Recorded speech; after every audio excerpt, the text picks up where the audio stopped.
Hi everyone, জেনপাসিউটি 2026 যে counselling তার কিন্তু ফার্স্ট রাউন্ডে যদি তোমাকে পার্টিসিপেট করতে হয় তার জন্য আজকেই লাস্ট ডেট, দ্যাট ইজ আজকে 10th অফ অগস্ট। আজকে অবধি কিন্তু তোমার কাছে সময় রয়েছে রেজিস্ট্রেশন অ্যান্ড চয়েস ফিলিং এর। তো সেই জন্য যারা যারা কাউন্সিলিং এ পার্টিসিপেট করছো তাদের জন্য কিছু ইম্পর্টেন্ট টিপস নিয়ে আজকে কথা বলবো, যেগুলো কিন্তু তোমাকে লাস্ট মুহূর্তে অবশ্যই চেক করে নিতে হবে। তাহলে সবার প্রথম বিষয় একটা এটা আমি বলতে চাই যে অনেকে তোমরা রয়েছো যে এই বছর যেহেতু সেকেন্ড রাউন্ড বা থার্ড রাউন্ড থেকেও কাউন্সিলিং স্টার্ট করা যাচ্ছে, তোমরা অনেকে ভেবেছো না আমি এই রাউন্ডে পার্টিসিপেট করছি না, নেক্সট রাউন্ড থেকে করব। তো তাদের জন্য ফার্স্ট যেটা আমি তোমাকে বলবো যে ফার্স্ট রাউন্ড থেকে পার্টিসিপেট করো, ঠিক আছে? যদি তোমাকে কাউন্সিলিং এর মাধ্যমে একটা সিট পাওয়ার চান্স ম্যাক্সিমাম করতে হয়, ফার্স্ট রাউন্ড থেকে কাউন্সিলিং এ পার্টিসিপেট করো। কারণ টোটাল তোমাদের 3টে রাউন্ড রয়েছে, তুমি যখনই পার্টিসিপেট করতে আসো তোমার তো 500 টাকাই লাগছে, তাহলে তুমি কিন্তু এখান থেকেই পার্টিসিপেট করো।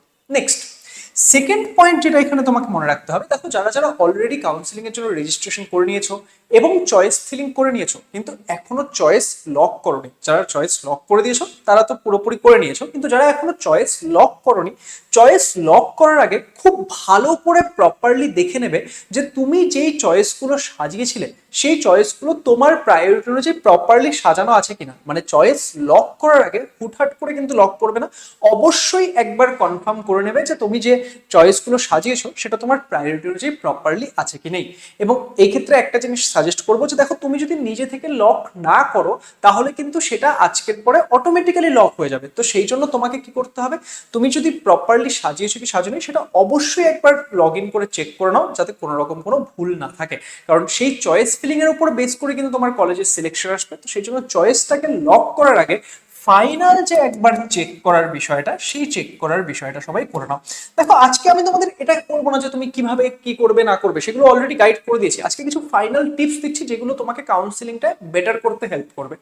নেক্সট তোমাকে আজকে যেটা করতে হবে সেটা হচ্ছে কি, দেখো তোমাদের অনেকের থেকে আমি দেখেছি স্যার আমি 5টা চয়েস দিয়েছি, আমি 10টা চয়েস দিয়েছি, স্যার আমি 4টা চয়েস দিয়েছি। তো তোমার যদি র্যাঙ্ক অনেক ভালো রয়েছে তো সেই ক্ষেত্রে তো তুমি ধরো কারোর 100 র্যাঙ্ক হয়েছে, তো সে তো খুব স্বাভাবিকভাবে সে যেই 4-5টা চয়েস দিয়েছে তার মধ্যে থেকে তার যেটা বেস্ট হবে সেটা সে পেয়ে যাবে।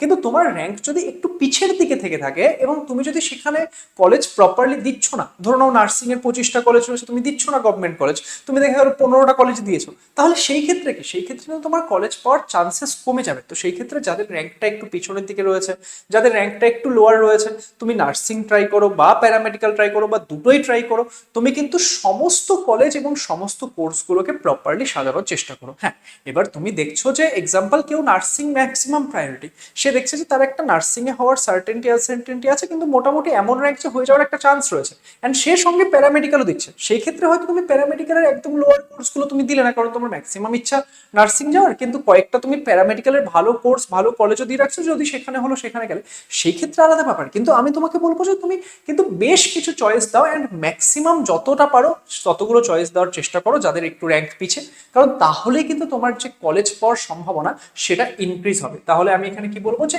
অ্যাজ মেনি চয়েসেস পসিবল, মানে তোমার প্রায়োরিটি অনুযায়ী তুমি অ্যাজ মেনি চয়েস দিতে পারছো সেটা কিন্তু দেওয়ার চেষ্টা করো। এটা মেনলি কাদের জন্য বলছি, যাদের র্যাঙ্কটা একটু পিছের দিকে।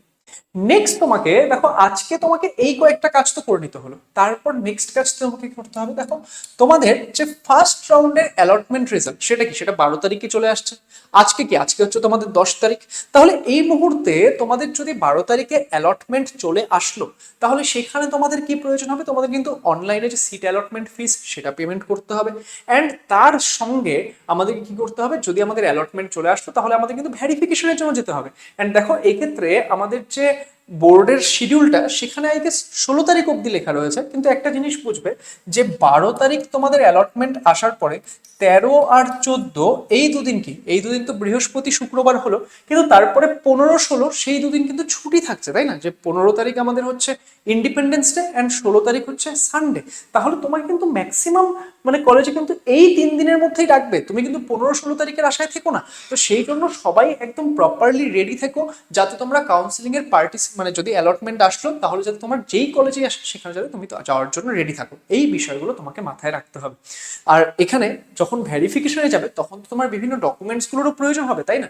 তো তুমি কিন্তু আজকে যখন তুমি ফাইনাল সাবমিট করে নিলে, তুমি কালকের মধ্যেই সমস্ত ডকুমেন্ট জেরক্স করে যা যা করতে হবে সব কিন্তু গুছিয়ে রেখো। আই হোপ ডকুমেন্টস রিলেটেড তোমরা প্রপারলি জানো কি নিয়ে যেতে হবে না নিয়ে যেতে হবে। যদি স্টিল তোমাদের ডাউট থাকে কমেন্ট করে জানিও, আমি না হয় তোমাদের জন্য একটা ভিডিও বানিয়ে দেবো প্রপারলি সাজিয়ে যে কি কি ডকুমেন্টস তোমাদের কি কিভাবে নিয়ে যেতে হবে। তাহলে আই হোপ আজকের এই ভিডিওটা তোমাদের একটা ফাইনাল রিমাইন্ডার হিসেবে তোমাদের কাউন্সিলিং এ হেল্প করবে। সবাই ভালো করে কাউন্সিলিং এ পার্টিসিপেট করো, and all the best for your counselling results.